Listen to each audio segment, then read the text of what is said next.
नमस्कार दोस्तों, आप सबों का स्वागत है। सामान्य विज्ञान फिजिक्स, केमिस्ट्री, बायोलॉजी के 5000 प्लस प्रश्न का यह सीरीज जो है कि तीसरा है। यह सीरीज तीसरा है। तो चलते हैं प्रश्न की ओर। सभी प्रश्न बहुत ही महत्वपूर्ण है जो कि एनसीईआरटी बुक पर आधारित है और इसी बुक से आपका रेलवे, बिहार पुलिस, एसएससी अन्य प्रतियोगिता में पूछे जाते हैं। तो चलते हैं प्रश्न की ओर। प्रश्न पहला नंबर देख रहे हैं, वस्तु की मात्रा बदलने पर वो परिवर्तित रहेगा। जब किसी वस्तु की मात्रा बदल देगा तो उसमें क्या चीज नहीं बदलेगा। तो इस प्रश्न का उत्तर होगा आपका घनत्व। घनत्व ऑप्शन नंबर डी बिल्कुल सही है। घनत्व नहीं बदलेगा किसी भी वस्तु का मात्रा परिवर्तन करने पर। तो चलते हैं अगले प्रश्न की ओर। वो परिवर्तित रहेगा, यह नहीं बदलेगा। अब बाकी यह तीनों ऑप्शन बदल जाएगा। आपका आयतन बदल जाएगा, भार बदल जाएगा, द्रव्यमान बदल जाएगा।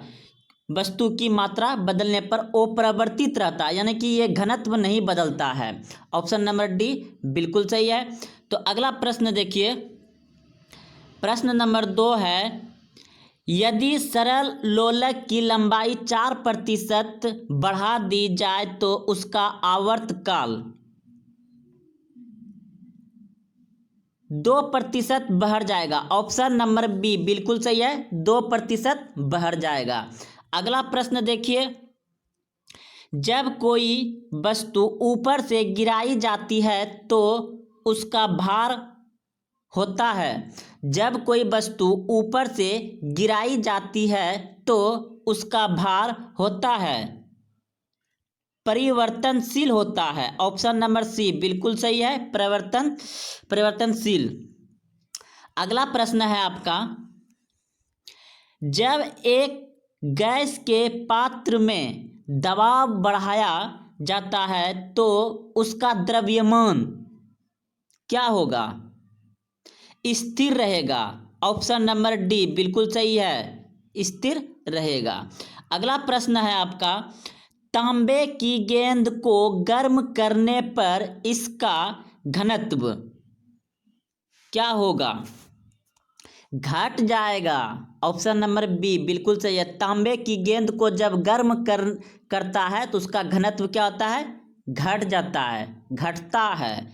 अगला प्रश्न है, ऊंचाई बढ़ने से वायुमंडल दाब पर क्या प्रभाव पड़ता है? ऊंचाई बढ़ने से वायुमंडलीय दाब पर क्या प्रभाव पड़ता है?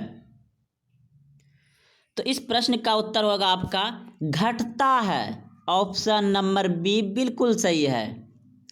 अगला प्रश्न है आपका 7 नंबर, दाब बढ़ने पर बर्फ का गलनांक,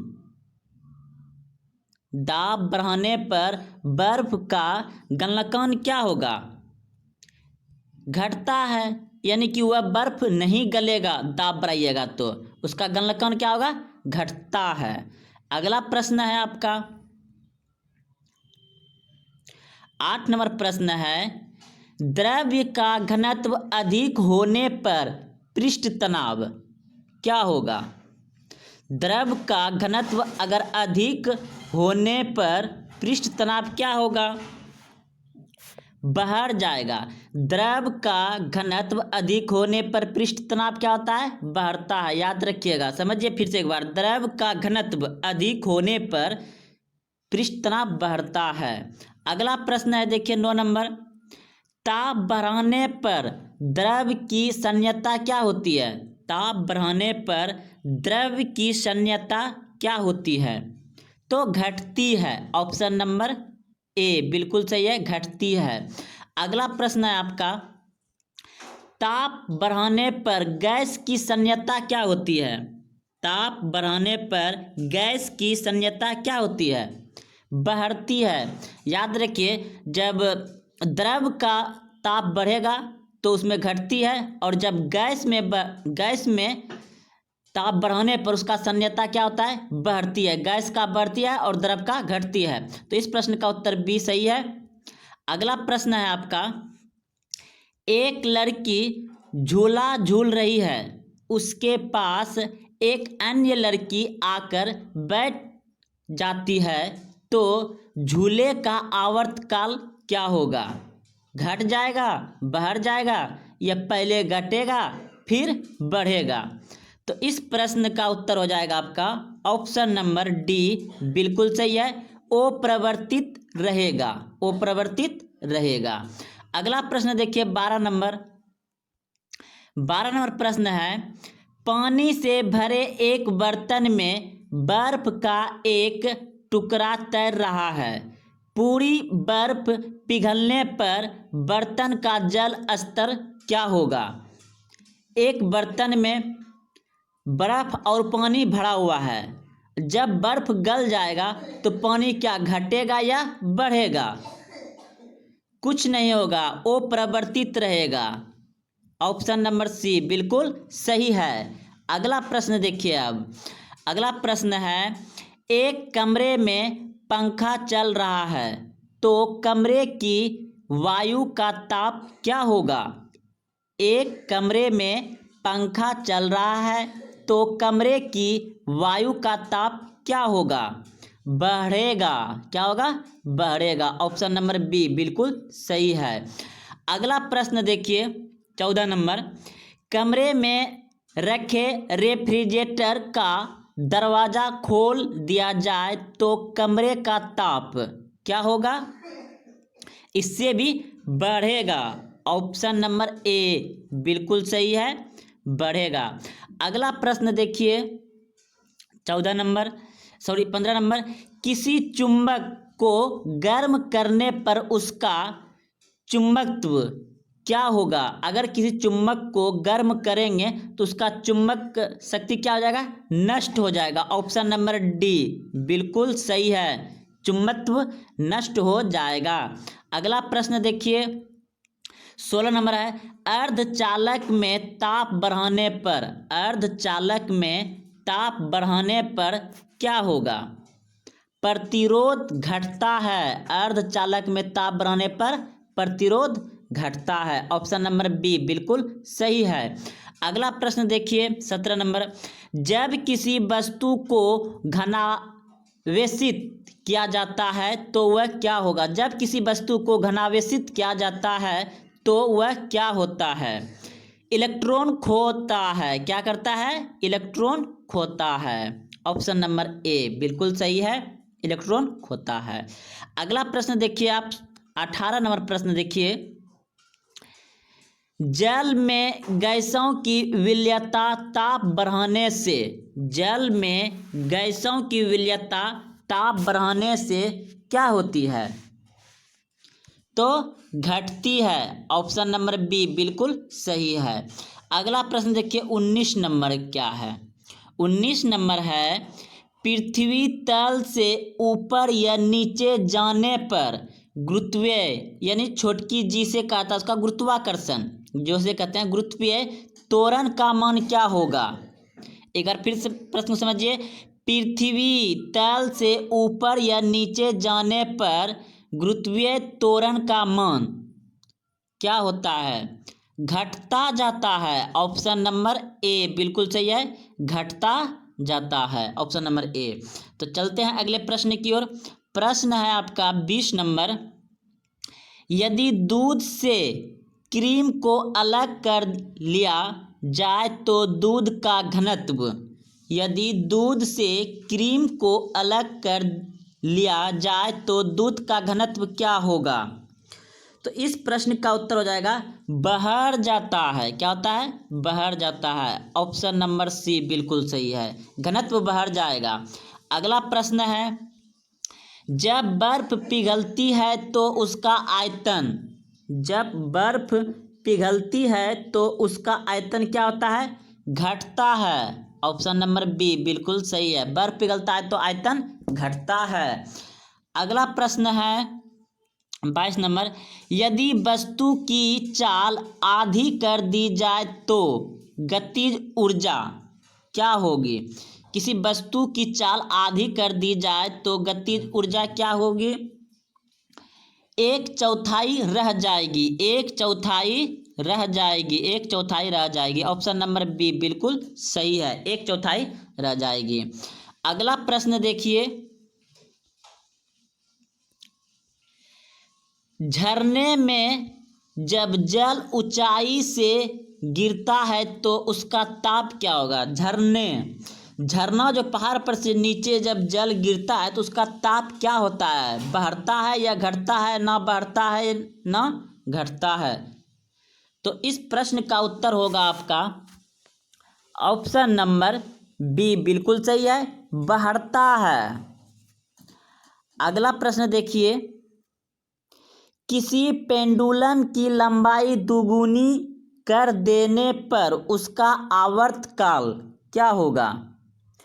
उसका आवर्तकाल होगा √2 गुना बढ़ जाएगा। ऑप्शन नंबर डी बिल्कुल सही है। किसी पेंडुलम की लंबाई दुगुनी कर देने पर उसका आवर्तकाल √2 गुना बढ़ जाएगा। अगला प्रश्न देखिए 25 नंबर, पत्थरों से भरी कोई नाव नदी में तैर रही है, यदि सारे पत्थर नदी में गिरा दिया जाए तो पानी का तल क्या होगा। प्रश्न को समझ लिए होंगे आप, तो क्या होगा, वही रहेगा। आप एक बार फिर से प्रश्न को समझ लीजिए और पढ़ लीजिए।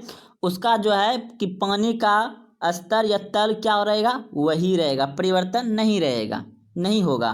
तो चलते हैं अगले प्रश्न की ओर। प्रश्न आपका, यदि पृथ्वी पर वायुमंडल ना होता तो दिन की अवधि क्या होती। यदि पृथ्वी पर वायुमंडल ना होता तो दिन की अवधि क्या होती, कम होती। ऑप्शन नंबर ए बिल्कुल सही है, कम होती। अगला प्रश्न देखिए, स्वतंत्रता पूर्वक गिरती हुई वस्तु की कुल ऊर्जा। स्वतंत्रता पूर्वक गिरती हुई वस्तु की कुल ऊर्जा क्या होगी। नियत रहती है, क्या रहती है, नियत रहती है। ऑप्शन नंबर सी बिल्कुल सही है। अगला प्रश्न देखिए, जब कांच की छड़ को रेशम से रगड़ा जाता है तो छड़ क्या होगा, घनावेशित होगा, यानी कि धनात्मक हो जाती है, घनावेशित हो जाती है। अगला सवाल देखिए 28 नंबर है, जब कांच की छड़ को रेशम से रगड़ा जाता है तो छड़ क्या होता है। ये सी बिल्कुल सही, अभी तुरंत ये प्रश्न हुआ था। तो चलते हैं अगले प्रश्न की ओर। प्रश्न है 29 नंबर, यदि किसी साबुन के बुलबुले को आवेशित किए जाए तो इसका आकार क्या होगा। इसका आकार क्या होगा, बढ़ता है, आकार बढ़ता है। चलते हैं अगले प्रश्न की ओर। प्रश्न है आपका 30 नंबर, ताप बढ़ाने पर सिलिकॉन का प्रतिरोध। ताप बढ़ाने पर सिलिकॉन का प्रतिरोध क्या होगा, घट जाता है। ऑप्शन नंबर सी बिल्कुल सही है। अगला प्रश्न देखिए, भूमध्य रेखा से ध्रुव की ओर जाने पर गुरुत्वीय त्वरण का मान क्या होगा। भूमध्य रेखा से ध्रुव की ओर जाने पर गुरुत्वीय त्वरण का मान क्या होगा, बढ़ता है, उसका मान क्या होता है, बढ़ता जाता है, बढ़ता जाता है। अगला प्रश्न देखिए, लोहे में जंग लगने पर उसका भार। लोहे में जंग लगने पर उसका भार क्या होगा, घट जाएगा, वो परिवर्तित रहेगा, बढ़ जाता है, या कोई इनमें से कोई नहीं। तो लोहे में जंग लगने पर लोहे का भार बढ़ जाता है। ऑप्शन नंबर सी बिल्कुल सही है। अगला प्रश्न है, स्थिर ताप पर गैस का आयतन कम करने से उसका दाब क्या होगा, बढ़ जाता है। स्थिर ताप पर गैस का आयतन कम करने से उसका दाब बढ़ जाता है। ऑप्शन नंबर बी सही है। अब देखिए 34 नंबर प्रश्न है, रॉकेट किस सिद्धांत पर कार्य करता है। रॉकेट किस सिद्धांत पर कार्य करता है, तो यह करता है संवेग संरक्षण पर। ऑप्शन नंबर डी बिल्कुल सही है। अगला प्रश्न है, प्लवकता से संबंधित वैज्ञानिक है? आर्किमिडीज। ऑप्शन नंबर ए बिल्कुल सही है। अगला प्रश्न है 36 नंबर, किसी ध्वनि स्रोत की आवृत्ति में होने वाला उतार चढ़ाव कहलाता है?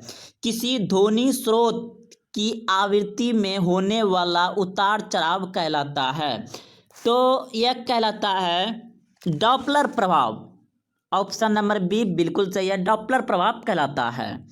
अगला प्रश्न है, परमाणु बम का सिद्धांत आधारित है? परमाणु बम का सिद्धांत आधारित है नाभिकीय विखंडन पर। नाभिकीय विखंडन पर। ऑप्शन नंबर ए बिल्कुल सही है। 38 नंबर प्रश्न है, द्रव्यमान ऊर्जा संबंध किससे निष्कर्ष है? द्रव्यमान ऊर्जा संबंध किससे निष्कर्ष है? तो इस प्रश्न का उत्तर हो जाएगा आपका समपेक्षता का सामान्य सिद्धांत। समपेक्षता का सामान्य सिद्धांत।